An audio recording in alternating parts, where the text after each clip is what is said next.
He's like, what? He's like, yeah, you didn't make a deal with him. You just did something. And he's like, that son of a bitch. So Steve gets his butt kicked again and thrown into the very back of the dungeon by himself where there's no one around. The only person that comes to visit is a servant who comes to give him his one meal per day.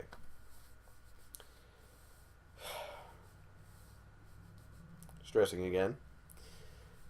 Steve then decides he's going to cast Contagion, another spell he can cast without, any component. Bubonic Plague.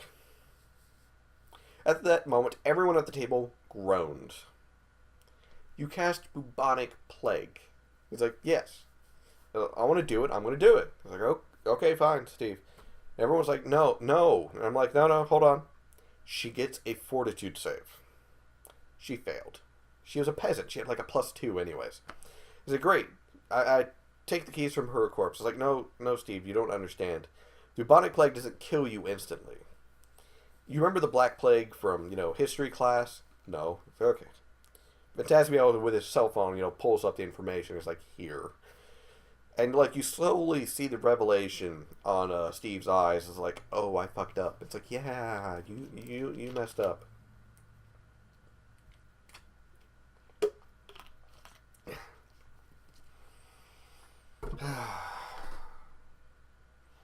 Because of the explosion, because of the undead problem, because of the festival, and everything, the whole town ended up catching the bubonic plague and dying off. Eventually, Phantasmia and the others went through there and essentially created a pilgrimage of fire to burn through all the plagued lands and everything. Phantasmia ended up maximizing Fireball and just annihilating Steve's character in his cell, who was barely alive due to anemia, but he was immune to his own disease, so he never caught the disease. And that was Nikolai. We did not invite him back. Again, we did not invite him back.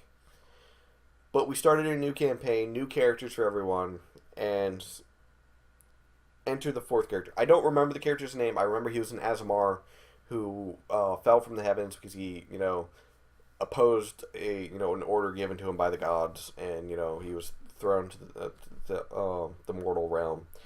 I think his name was Roan or something. I don't remember. I don't want to remember. He was a spirit warrior.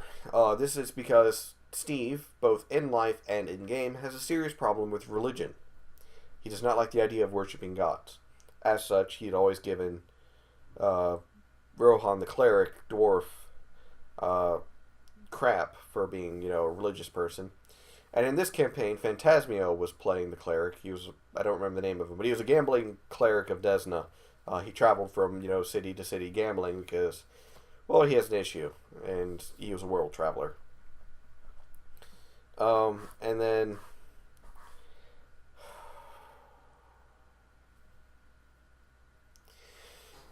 so because Steve has an issue with clerics, he wanted to be a war priest, but not a cleric. He didn't want to be the fighter cleric war priest. He wanted to be a fighter oracle. So I was like, okay, that's fine. I'll work with you. We'll balance out the class because the advanced class guide, I think it was, that came out, it was allowed to essentially have a bunch of hybrid classes. And I worked with him. It was essentially a war priest, but a oracle instead, and cleric, and it was balanced to be just as powerful as a war priest. Rohan was now playing a slayer. Salty Noah was now playing a fighter who was like a nobleman, noble by birth, and, he was on a quest to reclaim his family sword. The Slayer, I can't remember what his quest was. Fast forward, like level 5 now. And I included the deck of many things in this campaign, just because, my players wanted, something with it. So, essentially, I gave it to an NPC. The NPC said, for 20 gold pieces, you can draw 2 cards from the deck, and he's not held responsible for what you draw. And I was like, okay. So all of them drew from it. Uh, Salty Noah's Noble Fighter ended up drawing the card that instantly spawned a Dreadwraith on you. So as soon as he drew the card, before he even looked at it, he jumped through the window out into the sunlight and looked at it because he was paranoid. And good thing he did, because that spawned it right on him and then made it an even fight between him and the Dreadwraith. Because of sunlight weakness and everything. He was still going to need help, but if anyone helped him, it spawned another Dreadwraith equal to the number of people that helped him. Phantasmia's Cleric ended up having to help him because Salty Noah can't roll worth anything. And, Clerics of Desna have that reroll ability. So the two of them, by working together, by some sheer miracle, are able to kill the two Dreadwraiths by themselves. But now they've got 2 or 3 for a Constitution modifier. They're almost dead. If they took one more hit, they might have just died from no Constitution. So Steve convinces Rohan Slayer that Rohan's I think brother or cousin joined us for this one session. He played a wizard who was on the search for the dankest of weed. That was his life goal. I don't know if I like that kid either. So he was able to convince the two of them that, while they rest, let's go take bounties. Nothing too hard. So, I calculated something out real quick, and, even looking back, they should have been able to handle this. It was a warg master, a gnome warg master, and his 6 wargs. And one was the mama warg, and there was 5 smaller wargs. Well, the Slayer ended up going one-on-one with the warg master, and the wizard and Steve ended up going on with all the wargs. Well, then Mama Warg showed up and killed the wizard after, dropping him down to a total of 4 wargs. So that was 4 wargs on Steve, and the warg master on Rohan. And I'm like, okay, look, you guys can do this. And here goes Steve, once again, not fully reading the rules and being a stubborn ass. Steve decides, oh hey, I'm going to cast Blistering Invective. I'm like, okay, that's not a spell you can cast. He's like, no, I can't, because my Oracle half gives me access to Cleric spells. I'm like, yeah, but that's not a Cleric spell. It's an Inquisitor spell. That's a Bard spell. And I think an Alchemist spell. But that's not a Cleric spell. It's like, well, I have access to it because of my Oracle half. It's like, no, you don't. That's not a spell a Cleric can cast. And I looked up the spell, I showed it to him, and showed him that it's not, there's nowhere on it that says that a Cleric can cast it. It's like, well, I should have access to it. It says on my Spirit Warrior, it's like, no, I helped you make the Spirit Warrior class. I signed off on it. I know for a fact it cannot cast this spell. So like, alright, fine, I'll just attack, because that's all I can do. It's like, no, that's not all you can do. You have some healing. You can, heal the wizard and bring him back. You can cast your bone shield thing that you get from your Oracle half to raise your AC by 4. That's the reason why you're getting hurt, because the wargs are able to hit you, and when they hit you, they get an automatic trip attack. If you raise your AC, they won't be able to hit you, or if you heal the wizard, he can get a spell off to get, some of them off you. No, I'm going to attack.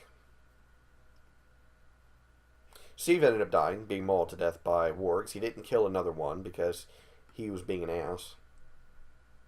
I think he killed one more. But as soon as he dropped, Rohan's turn came up, and he was like, I'm going to make a called shot for the head on this warg master. Alright, rolls, natural 20. Confirms the crit. I was like, alright, you lobotomize the gnome. He's like, great, I run away. He just runs. I was like, okay. He's like, did I kill the warg master? It's like, even if he somehow miraculously got healing, he's a permanent vegetable. You got the experience points. He's like, okay, that's good enough. So he runs back all the way back to town. The wargs chase him for a bit, but then stop to go take care of their wounded. And we ended with him telling the other two, what happened. And, Phantasmio and Salty, to their credit, were just in the other room within earshot playing Super Smash Brothers during this whole encounter, chanting, "Don't split the party." It's like, don't you know, you never split the party. It was a shit show. But yeah, don't be a Steve. Shortly after that, we stopped playing. Actually, no, that was the last session we ever played at Pathfinder. Our schedules changed, and we just couldn't get together enough to play that. And then we played one or two more board games. What it really came down to was that we didn't want to play with Steve anymore. And we figured, we'll pick up once, we play something else for a bit. And then we ended up kicking Steve out of the group, and then our schedules changed, and we never played again. It was just a shame because Salty and Phantasmio and Rohan, when they worked together, when they played together, they synergized. They worked so well together. They set each other up for bigger and better damage every time. And I would really like to play with him again, but I don't want to play with Steve again. And he's actually not. He's not a part of the gaming group, period, anymore. So I don't really think I'd end up having to play with him. But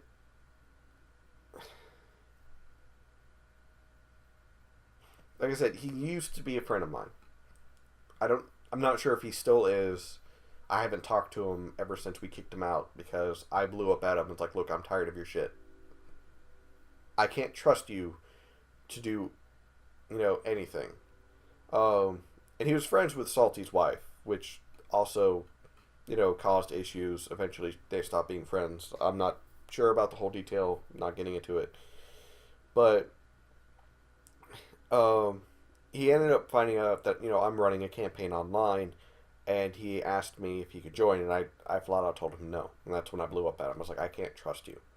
I cannot trust you to work well with the group. I can't trust you not to be an ass. Because aside from just this stuff, there were some other things he would do. Like leading up to the final session, he would interrupt me when I'm trying to, explain something through an NPC. Like a princess was trying to explain something to him. They were escorting her caravan back into her country's lands, where she would be safe because they had, these fanatics chasing after them that were, like death to all magic. Death to all magical creatures, death to all magic users. If you're not human, we don't want you. Think Templars from Dragon Age. And whenever she was trying to explain something to him, he would yell, "Weak!" at her, or at me, and interrupt. Constantly.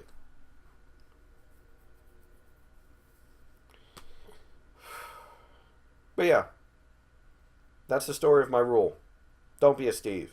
Don't be that guy. This has been a long episode. A little longer than I originally intended, but I'm stressed. I'm going to go have a drink. You guys enjoy your Sunday. Catch you in the next video.